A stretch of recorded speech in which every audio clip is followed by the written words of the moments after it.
हर घर में एक बंदा जरूर होता है जो बहुत ज्यादा हेल्दी खाना पसंद करता है। तो मेरे घर में मेरा बेटा है जिसे सिर्फ हेल्दी खाने का मन था, और मेरी बेटी जिसको थोड़ा स्ट्रीट स्टाइल खाने का मन था। तो मैंने दोनों की पसंद के हिसाब से आज का ये नाश्ता बनाया है, जो कि लखनऊ का बहुत फेमस स्ट्रीट फूड है। और ये इतना ज्यादा टेस्टी बना कि मेरे घर में हफ्ते में 3 बार अभी तक बना चुकी हूँ मैं। तो फ्रेंड्स, उम्मीद रखती हूँ आपके घर में भी बहुत पसंद आएगा। तो चलिए बनाते हैं इसे। तो स्ट्रीट फूड को बनाने के लिए सबसे पहले हम इसके लिए लच्छा पराठा बनाएंगे। तो उसके लिए हमें डो लगाना है। तो डो में यहाँ मैंने लिया है 2 कप मैदा। अब बहुत से व्यूवर्स होंगे जिन्हें मैदा बिल्कुल पसंद नहीं है, तो आप यहाँ मैदा की जगह गेहूं के आटे से भी बना सकते हो, या फिर हाफ मैदा हाफ गेहूं का आटा भी ले सकते हो। अब इस मैदे के अंदर आधी छोटी चम्मच डालेंगे नमक, साथ में 1 छोटी चम्मच डालेंगे चीनी। तो मैंने यहाँ देसी खांड यूज की है, आप चीनी ले सकते हो। और अभी इस आटे को गूंथने के लिए यहाँ मैं ले रही हूँ दूध। दूध के साथ ये आटा नरम भी बनता है, जिससे हमारे लच्छे पराठे बहुत ज्यादा सॉफ्ट बनेंगे। वैसे आप चाहो तो पानी के साथ भी इस आटे को गूंथ सकते हो। तो ये दूध हम इसमें थोड़ा थोड़ा करके डालेंगे, और इसका पहले बिल्कुल नरम और चिपचिपा सा आटा लगाएंगे। जैसे आप यहाँ देख रहे हो, बिल्कुल सॉफ्ट और चिपचिपा सा ये आटा है। तो ऐसा ही आटा का जो टेक्सचर है वो हमें रखना है। जितना नरम आटा आप रखोगे, आपकी जो लच्छा पराठा है उतना ही बढ़िया बनेगा। यहाँ पर मैंने 1 कप दूध लिया था, उसमें से मुझे करीबन 1 चम्मच दूध बचा। आपको हो सकता है वो भी लग जाए, वो मैदे के ऊपर भी डिपेंड करता है। तो अभी इस आटे को हमें अच्छे से मसलना है। तो उसके लिए किचन की स्लेट पे थोड़ा सा सूखा आटा डाल देंगे, ताकि आटे को मसलने में हमें आसानी हो। उसके बाद इस आटे को एक तरफ से पकड़ेंगे और दूसरी तरफ से इसको इस तरीके से खींचकर फिर फोल्ड करेंगे, फिर खींचेंगे, फिर फोल्ड करेंगे। इस तरीके से इसको हमें गूंथना है कम से कम 8 से 10 मिनट। तो जितना बढ़िया तरीके से आप आटे को यहाँ मसलोगे, आपका आटा उतना ही बढ़िया बनेगा, और उससे लच्छा पराठा उतना ही ज्यादा अच्छा बनेगा। तो ये स्टेप में थोड़ी सी मेहनत है आपकी। तो अगर आप इस स्टेप को अच्छे से कर लोगे तो आपके लच्छा पराठा बहुत बढ़िया बनेगा। बीच में इसके अंदर हम करीबन 2 छोटी चम्मच डालेंगे ऑयल। ऑयल की जगह आप यहाँ पर बटर या घी भी ले सकते हो। इस ऑयल को थोड़ा सा मिक्स करके इसको फिर से हम इसी तरीके से अच्छे से स्ट्रेच करते हुए मसलेंगे।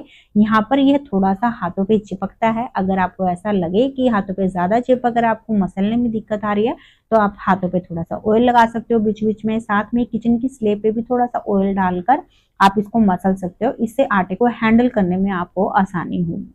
मैंने करीबन 8 से 10 मिनट इसको मसला है। अभी आटे का जो टेक्सचर है आप देख सकते हो, बिल्कुल नरम आटा है। और इस आटे को जब मैं इस तरीके से खींच रही हूँ, तो देखो ये कितना लंबा खींच रहा है। यानी बहुत बढ़िया से हमने आटे को गूंथ लिया है, और ऐसा ही आटा आपने भी लगाना है। अभी इस आटे के पहले हम लोई बना लेंगे, और उसके बाद इस आटे को हम रात में वापिस रखेंगे। थोड़ा सा इसके ऊपर हम ऑयल और लगा देंगे ताकि ये ऊपर से ड्राई ना हो। अब एक बोल लेंगे और इसको बस कवर करके करीबन आधे से 1 घंटे के लिए रख देंगे।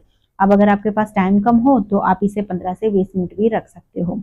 अब इसको साइड में रख देते हैं और वेज कबाब की तैयारी करते हैं। तो उसके लिए यहाँ मैंने आधा कप काले चनों को पूरी रात के लिए भिगो कर रख दिया था। आप देख सकते हो अच्छे से फूल के नरम हो गए हैं।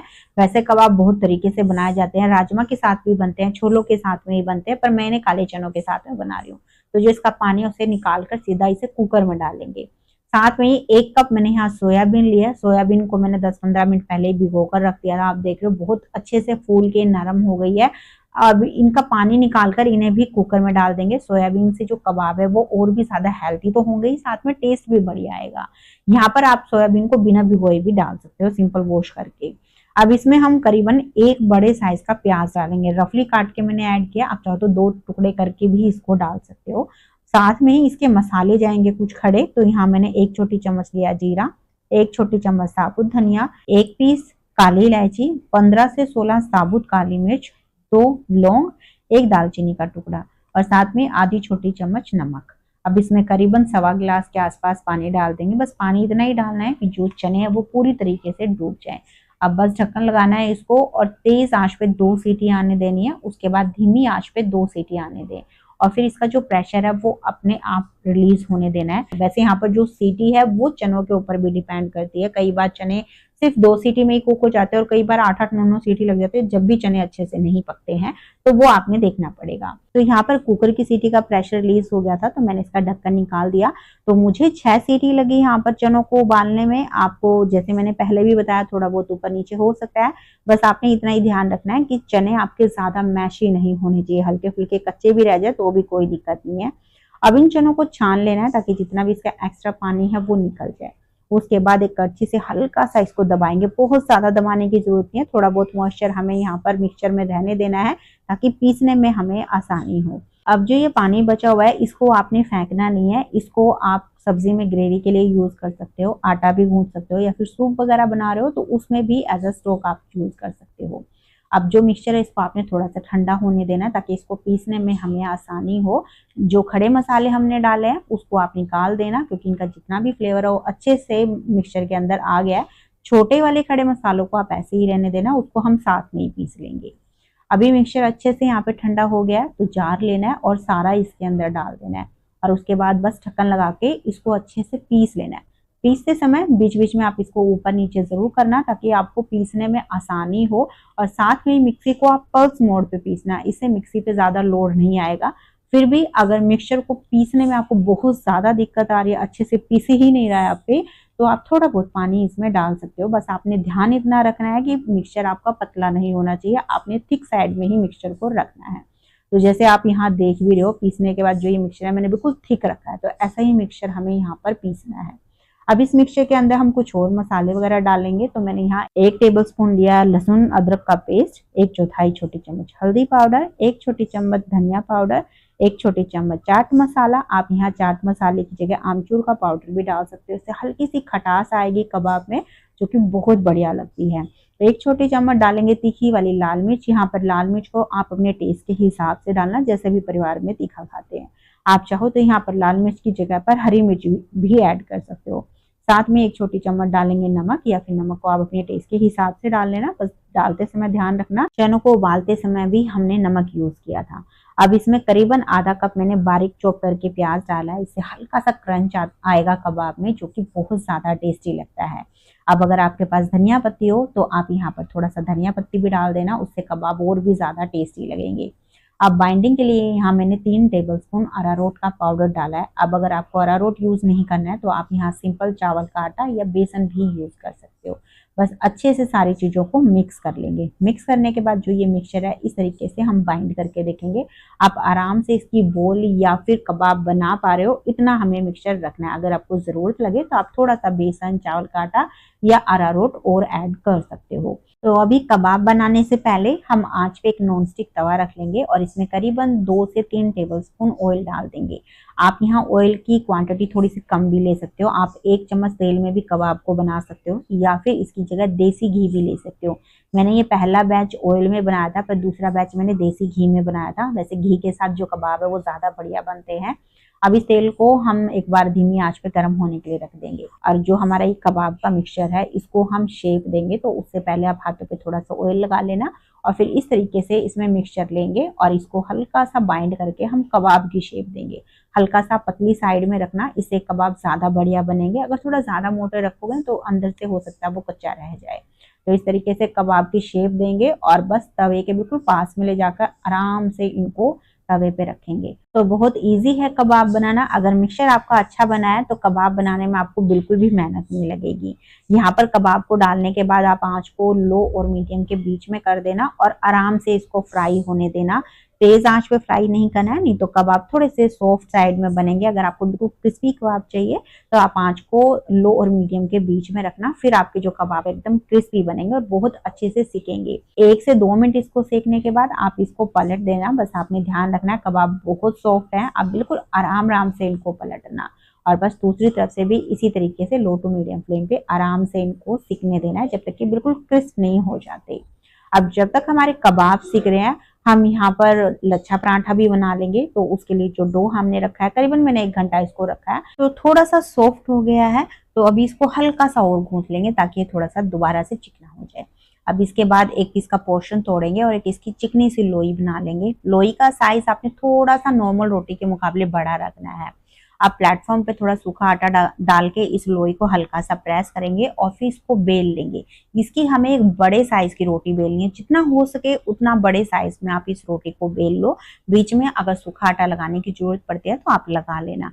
शेप थोड़े बहुत ऊपर नीचे हो जाएंगे, कोई दिक्कत नहीं है, वैसे भी इसको हमें कट ही करना है। बस यहाँ पर रोटी आपने बिल्कुल बड़े साइज की बेलनी है और इसकी जो मोटाई है बिल्कुल पतली रखनी है। जैसे आप देख रहे हो मैंने बिल्कुल पतला रोटी को बेला है। अब इसके ऊपर ऑयल लगाएंगे, तो पूरी रोटी पे अच्छे से आपने ऑयल को लगाना है और फिर हम लेंगे पिज्जा कटर या फिर नाइफ और इसमें इस तरीके से कट लगा लेंगे। तो जितना हो सके इस रोटी में आपने कट लगा लेना। जितने बारीक कट आप लगाओगे आपकी जो लच्छा है उतने ही बढ़िया बनकर तैयार होगा। अब फिर से इसके ऊपर सूखा आटा छिड़क देंगे, ज्यादा मत छिड़कना, नहीं तो सेकते समय पराठा आपका जलना लगेगा। फिर इसको हम इस तरीके से इकट्ठा कर लेंगे। वैसे तो इकट्ठा करने में दिक्कत आएगी नहीं, फिर भी अगर आपको दिक्कत आए तो आप थोड़ा सा सूखा आटा या फिर ऑयल लगा लेना, फिर आराम से आप इसको इकट्ठा कर पाओगे। बस अब इकट्ठा करने के बाद इस पे इस तरीके से हम थोड़ा सा ऑयल और लगा देंगे और थोड़ा सा सूखा आटा और छिड़क देंगे। बस अब आपने इसको हल्के हाथों से खींचना है, ध्यान रखना जोर से नहीं खींचना, नहीं तो यहाँ पर जो ये स्ट्रिप्स है वो टूट जाएगी। तो जितना हो सके बस उतना आपने इसको बिल्कुल हल्के हाथों से खींच लेना है। उसके बाद इसे ट्विस्ट कर देना। इससे बहुत ही बढ़िया लच्छेदार पराठा बनता है फ्रेंड्स। इस तरीके को फॉलो करके आप बनाना, बहुत ही बढ़िया पराठा बनेगा। बस अब ये जो स्ट्रिप्स है इसको आप इस तरीके से रोल कर देना और जो लास्ट वाला हिस्सा है उसको आप सेंटर में टक कर देना। तो ये हमारी लोई बन गई है। अब इस लोई को थोड़ा सा आप ऑयल लगा के फ्लैट कर देना। फिर बस बेलन पे थोड़ा सा ऑयल लगा के इसको बेल लेना है। यहाँ पर आपने बिल्कुल हल्के हाथों से इस रोटी को बेलना है, ज्यादा जोर लगा के नहीं बेलना है। रोटी की जो मोटाई है वो मीडियम ही रखनी है और साइज भी थोड़ा सा छोटा रखना है, तो जो हमारे लच्छा पराठा है वो बहुत ही बढ़िया बनेगा। जैसे आप देख रहे हो इस तरीके से मैंने मीडियम साइज का थोड़ा छोटे साइज का इस रोटी को बेल लिया है। अब इसके बाद इसे सेकने के लिए हमें लेना है लोहे का तवा। आप यहाँ कोई भी नॉनस्टिक तवा मत लेना, लोहे के तवे पे बनाना। लच्छा पराठा हो या कोई भी पराठा आप बना रहे हो वो लोहे के तवे पे बहुत बढ़िया बनता है। अब इस तवे पे थोड़ा सा ऑयल लगाएंगे, फिर जो ये रोटी है इसके ऊपर रखेंगे। उसके बाद अच्छे से ऊपर की तरफ भी ऑयल लगा देंगे। अब आंच को आप लो टू मीडियम के बीच में रखना। आप मीडियम भी कर सकते हो पर तेज आंच पे नहीं रखना, नहीं तो जो आपका पराठा है वो ऊपर से एकदम से सिक जाएगा पर अंदर से वो कच्चा रह जाएगा और लच्छे पराठे का टेस्ट बिल्कुल खराब हो जाएगा। बस थोड़ा पेशेंस के साथ आप इसको सेक लेना। अब नीचे से जब ये सिक जाएगा उसके बाद इसको पलटेंगे और दूसरी तरफ से भी इसके ऊपर ऑयल लगा देंगे। यहाँ पर ऑयल की जगह आप घी या बटर भी लगा सकते हो। अब बस इस पराठे को आपने अच्छे से सेक लेना है। इसको पलटे से थोड़ा सा दबाते जरूर रहना ताकि ये अंदर तक अच्छे से सिक जाए। तो आप देख रहे हो पराठा बहुत बढ़िया से क्रिस्प हो गया है। बस इसे उतार लेंगे और आप देखो कितना बढ़िया लच्छा पराठा बना है। तो इसी तरीके से बाकी के जो पराठे हैं उन्हें भी हम सेक लेंगे। वैसे आप चाहो तो सिंपल रोटी भी बना सकते हो, जरूरी नहीं है कि आपने इसका पराठा ही बनाना है। आप सिंपल ऐसे भी बनाओगे तो भी ये बहुत ही बढ़िया बनेगा। बस ऊपर से थोड़ा सा बटर या घी रख के खाना, मजा आ जाएगा। तो अभी बस आप देख रहे हो दूसरा जो पराठा ये भी बहुत बढ़िया से सीख गया है। इसे उतार लेंगे और अब गरम गरम में आपने इसको थोड़ा सा इस तरीके से क्रश कर लेना है। इसके जो लच्छे हैं वो अच्छे से निकल कर आएंगे। अभी आप देख रहे हो कितना बढ़िया हमारा लच्छे का पराठा बनाया हुआ है। एक एक इसकी जो परत है वो बिल्कुल खुल के आई है। अभी तो ये गर्म है, ठंडा होने के बाद ये इसकी परतें और भी ज्यादा खुल जाती है, आगे आप वीडियो में देखोगे। तो इधर जो हमने कबाब रखा हुआ है इसको भी मैंने बीच में 1 से 2 बार उलट पलट कर दिया था ताकि एक तरफ से ये ज्यादा जले नहीं। तो अभी आपको देखने से भी पता चल रहा है गोल्डन ब्राउन कलर आ गया, ऊपर अच्छे से क्रिस्प हो गया। बस इसे हम निकाल लेंगे। निकालने के बाद आप किसी छलनी वगैरह में रख देना इसको, ताकि इसमें थोड़ा बहुत अगर एक्स्ट्रा ऑयल है वो भी निकल जाए। अब ये बैच मैंने ऑयल में बनाया था, वैसे दूसरा बैच मैंने घी में बनाया था, जैसे मैंने आपको पहले भी बताया था। तो चलिए दोनों चीजें हमारी तैयार हो गई है, इसे सर्व कर लेते हैं। तो पहले हम रखते हैं कबाब, उसके बाद मैंने यहाँ थोड़े से लच्छे रखे हैं इसके ऊपर प्याज के और थोड़ी सी पुदीना की चटनी और साथ में ये लच्छा पराठा।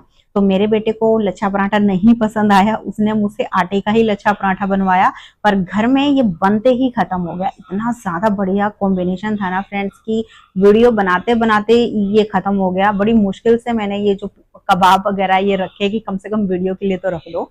तो अभी आप यहाँ पर कबाब का टेक्सचर देखो, बाहर से एकदम क्रिस्प है और अंदर से बहुत ही सॉफ्ट और जूसी। तो बहुत ही हेल्दी और बहुत टेस्टी बनता है ये। अब जब भी आपको कुछ स्पेशल खाने का मन हो संडे को या किसी और दिन, तो आप इस नाश्ते को बना सकते हो, या फिर बच्चों के टिफिन में देना हो तो कबाब बहुत ही हेल्दी ऑप्शन है। तो फ्रेंड्स अगर आज की रेसिपी आपको पसंद आई है तो प्लीज लाइक और कमेंट जरूर करना। आपके लाइक और कमेंट से मुझे बहुत मोटिवेशन मिलता है। और साथ में अगर आपको ऐसी आसान रेसिपी पसंद है जो आप आसानी से घर पे बना सको तो चैनल को सब्सक्राइब भी कर लेना और सब्सक्राइब बटन के पास में एक छोटी सी घंटी मिलेगी, आप उस पे ऑल पे क्लिक कर देना, जिससे मेरी आने वाली सारी वीडियो के नोटिफिकेशन आपको मिलते रहेंगे। तो चलिए मिलते हैं फिर आपसे एक नई रेसिपी के साथ में।